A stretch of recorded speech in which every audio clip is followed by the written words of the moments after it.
বাংলাদেশে মনে হয় প্রথম যে ঝিনাইদহ জেলার মহেশপুর গ্রামের যোগীহুদা গ্রামের আব্দুর রশিদ ভাই প্রথমে বাংলাদেশে চাষ করে। তো ওনার বাগান আমরা পরিদর্শন করি, ওনার বাগানে যেয়ে দেখি যে ওনার বাগানের আঙ্গুরগুলা খুবই সুমিষ্ট। তখন ওনার এটা দেখে আমাদের একটা আগ্রহ জাগে যে আমাদের এখানেও নিয়ে আমরা দেখি, চেষ্টা করে এটা হয় কিনা। তো ওনার কাছ থেকে আমরা প্রথমে চারা সংগ্রহ করি।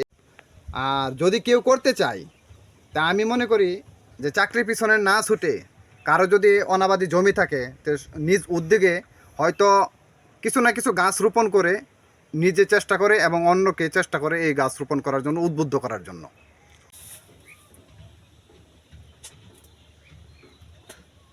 আসছে তা আলহামদুলিল্লাহ আশানুরূপ ফলন আসছে।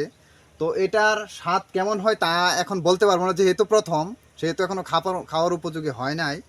তো চিন্তা করতেছি যে হয়তো ভালো হবে।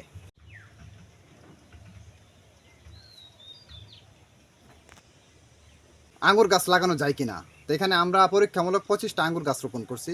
তা আলহামদুলিল্লাহ গাছের বয়স 1 বছর।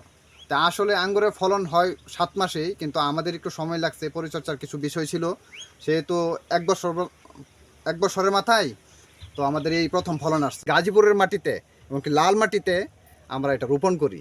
তো রোপণ করার পরে 1 বছরের মাথায় এই ফলন আসলো।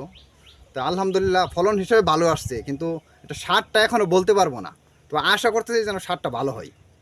কীভাবে পরিচর্যা করতে হবে এবং সামনে পরিচর্যা কি বা বাগানের সম্পূর্ণ তদারকি উনি আমাদেরকে দেখভাল করে থাকেন। হ্যাঁ, ভোক্তারা বাজার থেকে নয়, যেন সরাসরি বাগান থেকে এসে নিতে পারে, সেই চেষ্টাটা আমাদের আছে আর কি।